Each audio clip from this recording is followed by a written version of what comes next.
President Trump calling Putin's latest deadly strikes on Ukraine, quote, disgusting.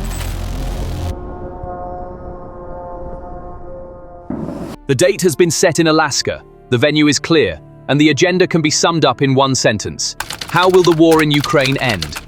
As Donald Trump announced that he would be setting the table for August 15, a completely different equation was being worked out in the Kremlin. To go or not to go? This is not just a summit, it is an open bait and a simultaneous trap.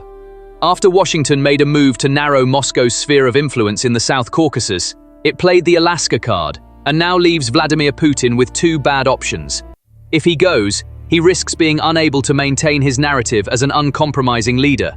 If he stays, the label of being the party rejecting peace grows. So is this a chance for peace or a strategic trap? Let's clarify the situation based on details, names, did. The first anchor is Alaska. Within the new framework set by the White House, Donald Trump announced on August 15 that he is open to meeting with Vladimir Putin in Alaska. The choice of date and location carries both symbolic and strategic significance. Alaska has been a symbol of geographical proximity, but also ideological distance in US-Russia relations since the Cold War. A summit here would offer the parties a neutral but Washington-controlled venue. An important detail is the possibility of a trilateral format has not been completely ruled out. The possibility of Volodymyr Zelensky being invited to the table remains an open card on the table for now. This achieves two things diplomatically. First, it shows that the US does not intend to shape the process solely through a US-Russia bilateral equation. Second, it narrows the space for one of the parties to engage in propaganda in its favor through bilateral talks alone. From Moscow's perspective in particular, this is a move that limits the ability to use the photo op to send a message to the domestic audience that the world is still at the table with us. Trump's statements in the media about some territorial changes have opened up a completely different line of communication.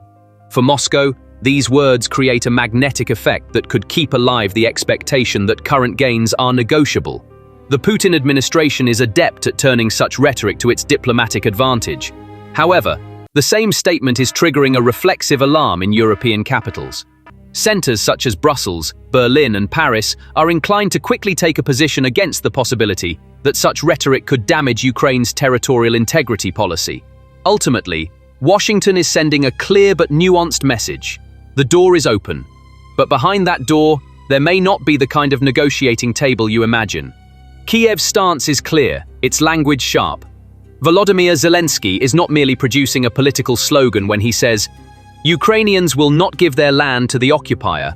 He is drawing a red line based directly on the country's constitution and the framework of legitimate self-defense in war.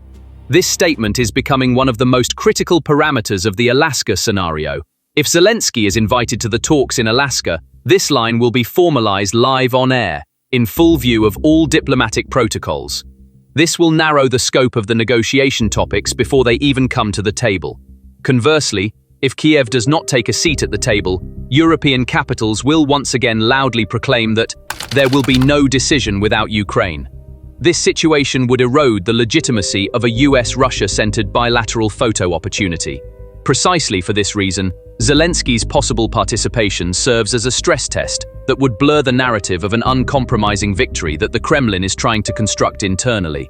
The format of the talks is not just a matter of diplomatic timing, it is also a decisive threshold in determining who will gain the upper hand in the propaganda war. European capitals quickly recognized this vacuum and stepped up the diplomatic tempo. Chevening House in the United Kingdom hosted a critical meeting between high-level representatives from Ukraine and Europe, hosted by US Vice President Vance and Foreign Secretary David Lammy. This session clearly conveyed the message that Washington and Moscow will not be the only ones setting the agenda before Alaska. We are also at the table. At the same time, successive statements from Europe emphasize that Ukraine's interests must be protected and Kiev must be at the negotiating table.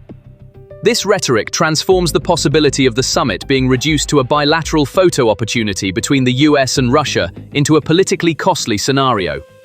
At this point, we need to look at the other side of the coin. On August 8th, at the White House, a peace agreement signed between Azerbaijan and Armenia under US mediation reignited a file that had been frozen for years. This signature was not only a step towards softening the dispute between the two countries, It was also a move that declared Washington's direct strategic weight on the issues of route and corridor. Tehran's response was swift. Iranian media outlets carried threatening statements targeting the planned transit route on their front pages. Moscow, however, chose a much more cautious tone, blending messages of satisfaction with warnings against external intervention in the same paragraph. These differing tones confirm regional expectations that the balance of power in the South Caucasus may be shifting. Ultimately, while keeping the Alaska card on the table, Washington has simultaneously launched a second strategic move that will narrow the Kremlin's room for maneuver in the Caucasus. The delicate balance here lies in the hidden nature of Alaska as bait. The phrase land swap is flexible enough for the Kremlin to sell to its domestic audience as our current gains are now on the negotiating table. But it is also clear enough to draw strong objections from Europe and Kiev. This dual effect creates an attraction that could draw Putin to Alaska. However, it also brings counterweights into play that weaken the possibility of walking away from the table without making a single concession. As long as the possibility of a three-way format remains on the table, this balance does not become an easy equation for the Kremlin's propaganda and communications team to solve. On the contrary, it becomes a stress line that creates the need to send different messages both internally and externally at every step. There is a cost to every path in the to-go or not-to-go dilemma. If Putin goes to Alaska and Zelensky enters the hall, it will be difficult to take a photo of a double victory. In this case, at best, controlled headlines such as ceasefire techniques and controlled withdrawal will be discussed. Each of these must be explained by Moscow to its domestic audience. If he does not go, he risks being labeled as the party avoiding a planned peace table. Within the framework of public diplomacy outlined by Washington and Europe, this label will determine the axis of debate for a long time. From the Kremlin's perspective, there is no political win-win scenario. There are only possibilities for losing less.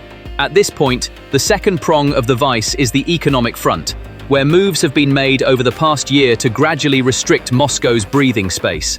The issue is no longer merely adding a few institutions to symbolic sanctions lists. Technical interventions that directly create friction at every link in the payment, transportation, and financial chains have been introduced. For example, the suspension of dollar and euro transactions on the Moscow Stock Exchange has shifted the exchange rate from official platforms to over-the-counter markets, effectively locking price discovery into a closed-loop system. This situation has made it harder for everyone, from importers to energy giants, to manage currency risk, while also significantly dampening international investors' appetite for pricing in Russia. On the energy front, shadow fleet operations led by the US, EU, and UK around the G7's oil price cap have left Moscow facing a significant cost increase in the critical triangle. The EU's decision to raise the price cap to $47.6 per barrel has further deepened the already high discounts applied to Russian barrels on Asian routes. Moreover, London's move to add 135 vessels to its sanctions list in a single stroke has placed not only tanker owners, but also the port, insurance, and brokerage networks serving these vessels on a chain reaction risk list. As a result, every dollar Russia earns from oil and natural gas must now pass through a more expensive, slower, and less predictable logistics filter. On the road to the Alaska summit, the Kremlin is being forced to navigate a steeper, slipperier slope, not only at the geopolitical table, but also in its budget tables. The risk of losing both political and economic momentum grows with every step. Let's zoom out a bit and return to the strategic crux of the matter. Washington wants the photo op in Alaska, but the real value of that photo will be determined by who is in the frame and what political notes are written underneath it. If Zelensky is at the table, Ukraine's constitutional sovereignty will be the main headline, framing the entire text. Europe's position of no decision without Kiev reinforces this headline and narrows the diplomatic maneuvering room in the text. In such an environment, even if the phrase land swap remains on the agenda as a perception element that the Kremlin can market to its domestic audience, it loses its technical feasibility on the ground. Because the equation on the table is no longer just about which territories will be discussed, but which principles will never be up for debate. This removes Alaska from the stage as an opportunity offering Moscow an easy victory, and turns it into a diplomatic laboratory where the concessions that can be made and those that remain above politics as red lines are tested. This is precisely why the timing of the Caucasus move is critical. Washington sent two clear signals with the South Caucasus peace agreement. Russia is no longer the sole decision-maker here, and I will invest real capital in regional transit and energy networks. Iran's harsh response reveals how delicate the balance is for the planned corridor.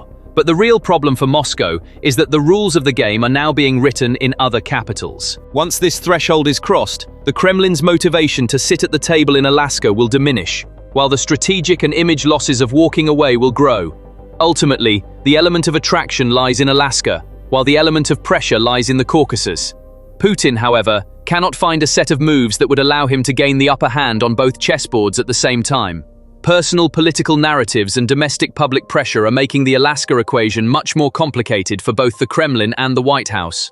Putin's most effective domestic policy tool to date has been the victory photo. However, in the Alaska scenario, the Kremlin can no longer decide on its own with whom, on what stage, and in what image language this photo will be taken. Zelensky's possible entry into the hall, the simultaneous emphasis from European capitals that Kiev must be at the table, and the increased visibility of the US in the South Caucasus are blurring the composition of this photo.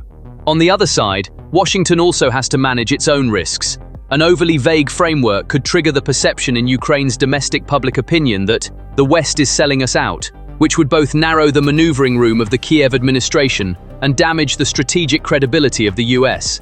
Therefore, keeping the possibility of a trilateral format open, adding a Kiev's approval clause to the final text as a security lock, and ensuring Europe's coordinated involvement in the process serve as a security belt for the White House, minimizing not only diplomatic, but also internal political costs.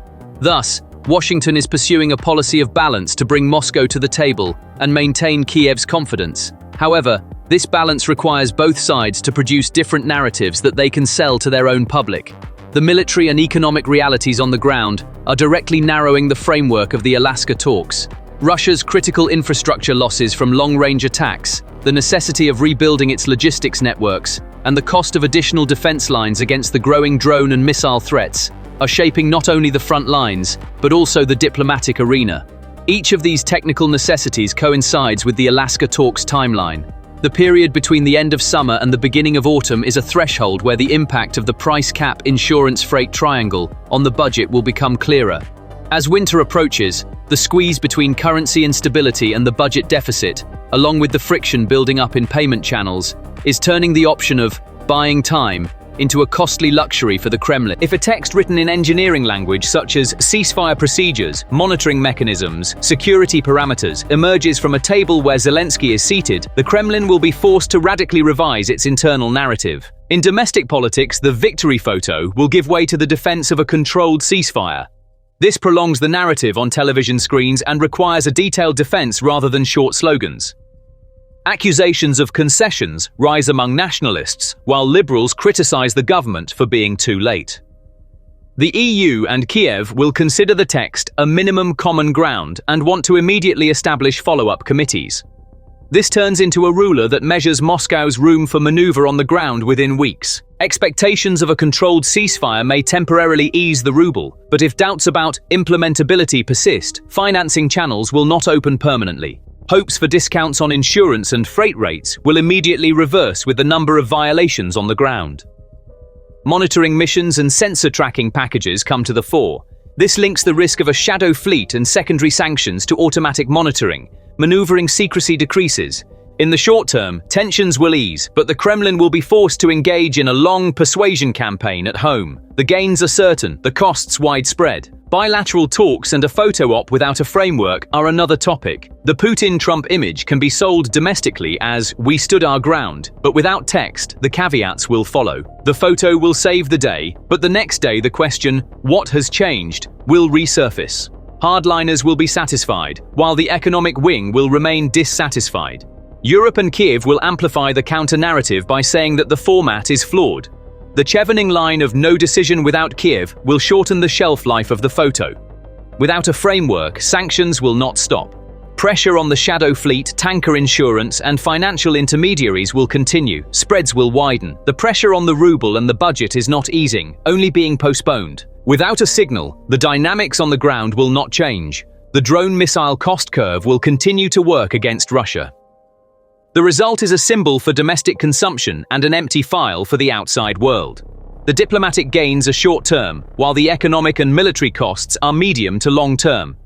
Postponement or an empty exit is another possibility. The label of the party that rejects peace quickly sticks. Washington and Brussels increase pressure with a synchronized policy set. Toughness is marketed as resistance, but concrete problems such as refinery fires, diesel shortages, and wage cuts quickly erode this narrative. TRIPP-like initiatives gain momentum in the Caucasus. Connectivity without Russia becomes the norm. The regional table meets without Moscow. The EU's ceiling reduction and London's tanker lists expand with new rounds. The secondary sanctions risk premium thickens in Asian banks. The determination of the exchange rate on the counter creates an explosion of currency risk in company balance sheets. Ukraine's deep-range strike model continues unabated. Air defense costs rise, supply buffers are thickened, and the pace of the front slows. As a result, the gain time tactic looks attractive on paper, but erodes cash flow and field resilience in practice. Costs accumulate and gains are not generated. No complete victory is written in any of the three finals. From the Kremlin's perspective, the rational strategy is to seek minimum damage. However, the three simultaneous pressure lines, the rule change in the Caucasus, increased friction in the energy chain, and the cost curve on the ground, are turning Alaska from an easy victory zone into a narrow laboratory testing which concessions are possible and which are impossible. The most realistic narrative the Kremlin can sell is not a quick victory, but controlled damage and time sharing. This, however, can only work if the format, text, and timeline are finely tuned. To summarize so far, Alaska is bait, attractive but conditional. The Caucasus is a vice, invisible but permanent. Europe is the hinge between these two moves. It provides legitimacy and the framework. If Putin swallows the bait, he cannot emerge without concessions. If he does not, he will amplify the label of rejecting peace, and the vice will tighten. That is why, in the coming days, we must look not at the photo, but between the lines.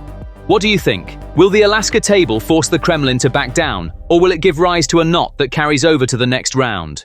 Thank you for watching. Don't forget to like the video and subscribe, and we'll see you in the next analysis.